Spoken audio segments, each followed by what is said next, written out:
Hello guys, आज हम class 9 का मैथ्स का टॉपिक देखेंगे जिसमें हम चैप्टर 2 पढ़ेंगे, दैट इज पॉलिनोमियल्स। अब पॉलिनोमियल्स को समझने से पहले आपको कई सारी टर्म्स होती हैं वो समझनी पड़ेगी। लाइक कॉन्स्टेंट्स क्या होते हैं। अब कांस्टेंट जैसे ही मैं बोलूंगी तो कांस्टेंट का मतलब वैसे लेमन लैंग्वेज में अगर हम समझे तो क्या होता है, मतलब कोई फिक्स वैल्यू, राइट। तो कांस्टेंट का मतलब क्या हो गया, फिक्स वैल्यू। अब फिक्स वैल्यू को हम ऐसा समझ सकते हैं जैसे जो हम जनरल लैंग्वेज में बात करते हैं 2, 3, कभी भी हम काउंटिंग नंबर्स जब बोलते हैं, लाइक ये 2 है, ये कांस्टेंट वैल्यू हो गई, 11 है कांस्टेंट वैल्यू हो गई, सेम वे 3 है कांस्टेंट वैल्यू हो गई। इसका मतलब जो भी हमारे काउंटिंग नंबर्स होंगे या कोई भी ऐसी चीज जिसकी फिक्स्ड वैल्यू है वो कांस्टेंट हो जाएगी। क्लियर। उसके बाद हम सेकंड देखेंगे वेरिएबल। वेरिएबल क्या होता है। अब वेरिएबल्स में अगर आप ध्यान दो तो इसमें आ रहा है वेरी, यानी वेरी मतलब चेंज होना, यानी जो वैल्यू अपने आप चेंज होती रहती है, ठीक है। यानी वेरिएबल्स है तो एक इसका मतलब एक बात तो क्लियर है कि कोई फिक्स्ड वैल्यू तो नहीं होगी, यानी वो वैल्यूज चेंज करती रहेंगी। तो इसके लिए हम इसको एक्स, वाई, जेड इस टाइप से डिनोट करते हैं। आपने लिखा हो कई इक्वेशंस में लिखा होता है 2x, इसका मतलब ये क्या हो गया, एक वेरिएबल हो गया। 2 तो कांस्टेंट है बट x वेरिएबल है। x के लिए अगर मान लो मैंने यहाँ पर 1 दे दिया तो यहाँ पर हो जाएगा 2 into 1, इसका मतलब 2। सेम वे x वैल्यू में 2 भी रख सकती हूँ तो 2 into 2 दैट इज 4, अगर x इक्वल्स टू 2 है तो। आई होप आपको ये बात समझ में आ गई कि वेरिएबल का मतलब क्या होता है। वेरिएबल का मतलब होता है ऐसी वैल्यूज जो चेंज होती रहे, जो वैरी करती रहे, उसको हम वेरिएबल्स बोलते हैं, राइट।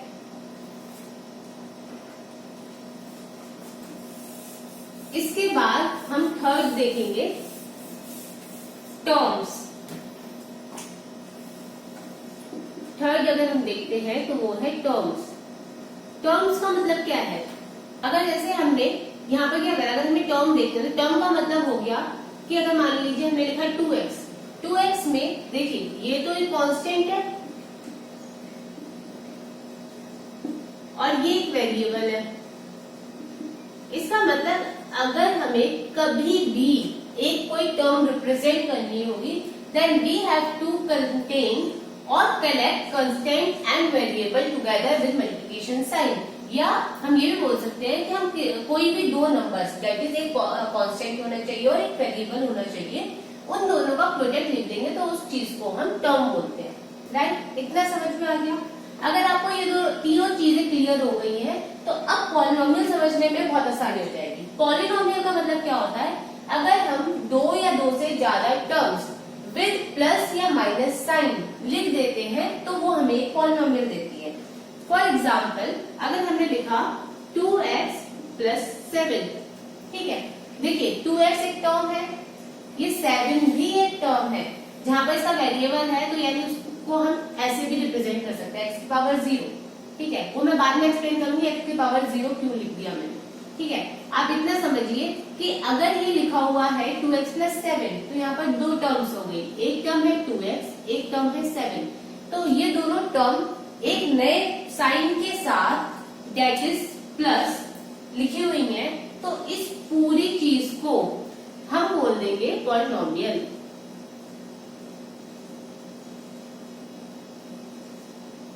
आई होप इतना आपको क्लियर है।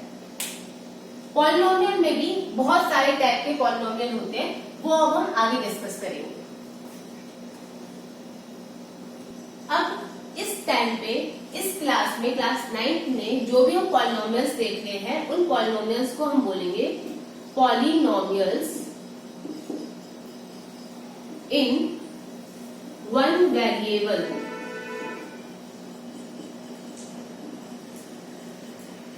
पॉलिनोमियल इन वन वेरिएबल का मतलब होता है, जैसे अभी मैंने आपको एक एग्जांपल दिया था उसी टाइप से अगर मान लो एक बार एग्जांपल लूं 2x² + 7x + 9, इस टाइप से।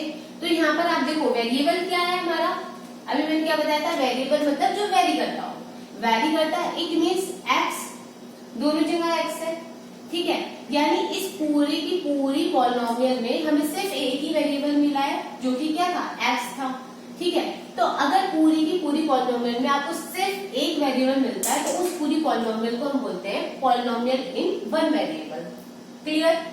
इसके बाद हम एक नया टॉपिक देखेंगे, उसमें हम पढ़ेंगे डिग्री। डिग्री का मतलब क्या होता है? डिग्री का मतलब होता है highest power of the polynomial. ठीक है, यानी कोई भी पॉलिनोमियल लिखी है उसमें हर एक नंबर के पास एक पावर होगी। ठीक है, जैसे अगर हम ये वाला ही नंबर लेते हैं 2x² + 7x + 9, तो यहाँ पर सबके पास पावर है। इस 9 को हम ऐसे भी रिप्रेजेंट कर सकते हैं और इस x को हम x की पावर 1 लिख सकते हैं। आपको पता है किसी भी चीज के ऊपर अगर पावर 1 लिखी है, चाहे नॉर्मल x लिखा हुआ था, बात एक ही है। और किसी भी टर्म के ऊपर अगर 0 पावर है, इसका मतलब होता है 1। आपने ये चीज एक्सपोनेंट्स में पढ़ी होगी। एक्सपोनेंट का रूल होता है कि किसी भी बेस के ऊपर अगर 0 पावर है तो उसका आंसर 1 आएगा। इट मीन्स इस पूरे की जगह 1, तो 9 × 1 इट मीन्स 9। तो चाहे x पावर 0 लिखो, चाहे डायरेक्ट 9 लिख दो, एक ही बात थी, है ना, क्योंकि x पावर 0 लिखते ही 1 हो जाता। 1 × 9 मीन्स 9। ओके, आई होप आपको ये बात समझ में आ गई। अब देखिए, यहाँ पर आपके पास ये 3 टर्म्स है, इन तीनों के पास एक एक वेरिएबल है। अब वेरिएबल में इसकी पावर 0, इसकी पावर 1, इसकी पावर 2। हाईएस्ट पावर कौन सी होगी? हाईएस्ट पावर अगर आप ध्यान से देखोगे x की पावर 2 है।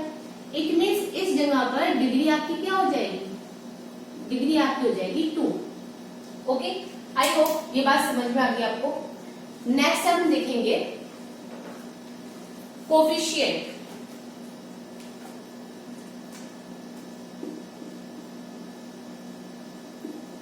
कोफिशिएंट का मतलब होता है, अगर हम यही वाला टर्म लें और यहाँ पर मैं आपसे एक क्वेश्चन पूछूं कि x की पावर 2 का या x² का कोफिशिएंट क्या है।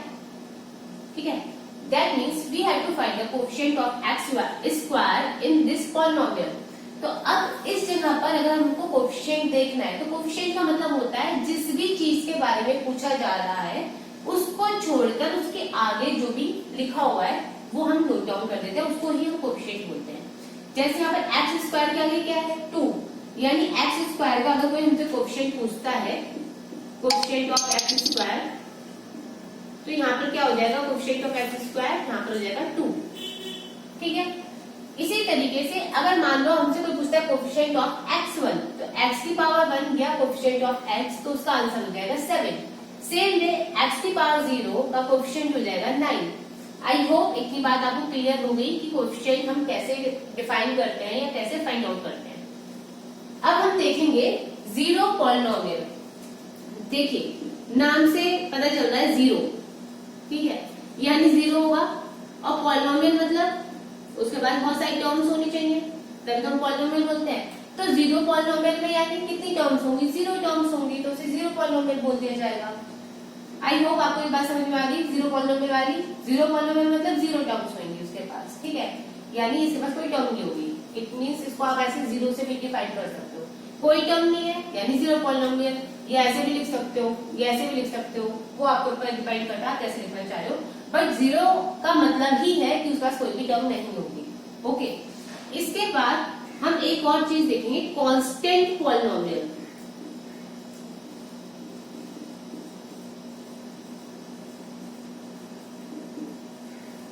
कांस्टेंट पॉलिनोमियल, देखिए नाम से पता चला है constant. Constant means it has a fix value. Polynomial means बहुत सारे टर्म्स होने चाहिए प्लस या माइनस साइन के साथ। यानी अगर आप इसमें डिफाइन करो, या फिर मैं एक नई इक्वेशन ले लेती हूँ, लाइक 4x² + 5, अगर ये है, ठीक है, और यहाँ से मैं पूछना चाह रही हूँ कि कांस्टेंट पॉलिनोमियल इस पूरे पॉलिनोमियल में क्या होगा, तो कांस्टेंट पॉलिनोमियल का मतलब था ये, ठीक है, यानी कांस्टेंट नंबर। तो अगर मैं इसको यहाँ पर लिखूंगी तो ये तो पूरा कंप्लीट पॉलिनोमियल बन गया। इस टाइप से लिखूंगी, जैसे 5 लिख दिया, या 4 है, 7 है, etc। It means constant numbers can be represented as constant polynomial there. Okay, I hope ये बात भी आपको क्लियर हो गई है।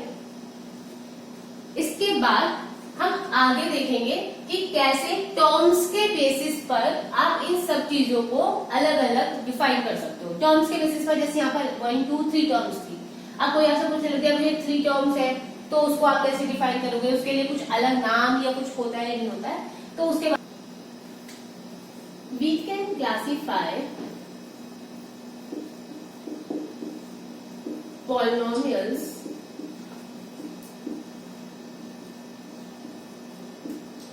on the basis of terms, on the basis of terms।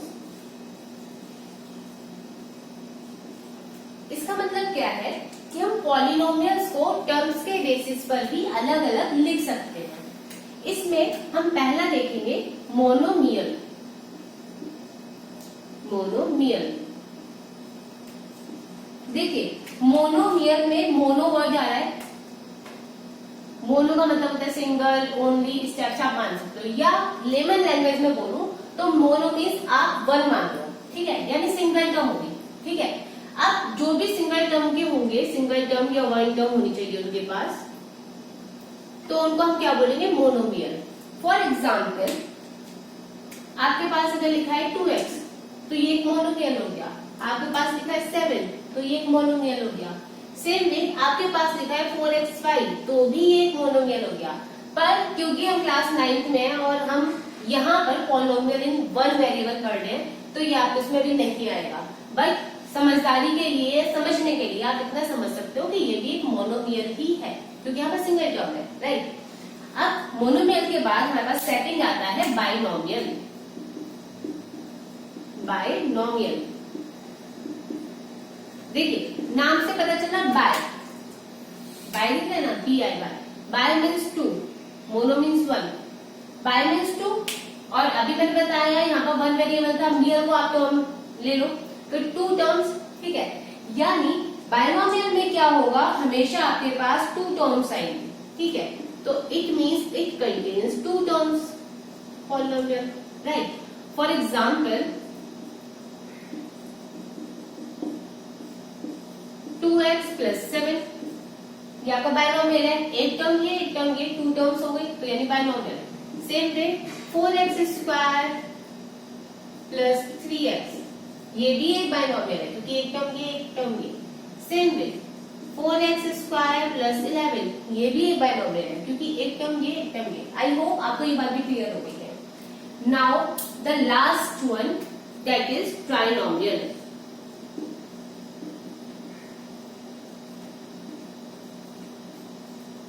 Trinomial नाम से पता चल रहा है, ट्राई, ट्राई मीन्स, या राइट, ट्राई मीन्स 3, ठीक है। सुना भी होता है, ट्राई कलर होते हैं ना हमारे इंडियन फ्लैग में, सेम में ट्राई मीन्स 3, ठीक है। तो 3 मतलब क्या होगा कि 3 उसके पास टर्म्स होनी चाहिए, ठीक है। It means trinomials contain 3 terms, polynomial. जैसे आप एग्जाम्पल लो, 4x square plus 7x plus 9, ये आपका एक ट्राइनोमियल हो गया, क्योंकि आपके पास 3 टर्म्स हैं, ठीक है। ऐसा नहीं है मैंने हर जगह प्लस लिखा है तो प्लस वाले ही कंटेन होंगे। You can take care negative sign also. For example 6x square minus 7x plus 11 is also a trinomial, क्योंकि इसके पास 3 टर्म्स है। इससे कोई फर्क नहीं पड़ता कि आपने साइन प्लस का लिया है, माइनस का लिया है, बट आप यहाँ पर सिर्फ टर्म्स देखेंगे, ठीक है। पॉलिनोमियल्स में कभी भी हम कितने भी टर्म्स को प्लस या माइनस के साथ लिख सकते हैं, तो वो सिर्फ एक पूरा एक बार पॉलिनोमियल डिफाइन करेगी। पर अगर आप टर्म्स के बारे में बात कर रहे हो, क्योंकि ये तीनों चीजें हमें टर्म्स के बेसिस पर डिफाइन करनी है, तो टर्म्स के बेसिस पर हम सिर्फ टर्म्स को देखेंगे, इररिस्पेक्टिव ऑफ द फैक्ट कि उसके पास नेगेटिव साइन है कि पॉजिटिव। आई होप आपको ये बात क्लियर होगी। इसके आगे के जो टॉपिक है वो मैं नेक्स्ट वीडियो में कवर करूंगी। आई होप आपको ये सब समझ में आया होगा। In case you have any doubt, you can query me. Thank you.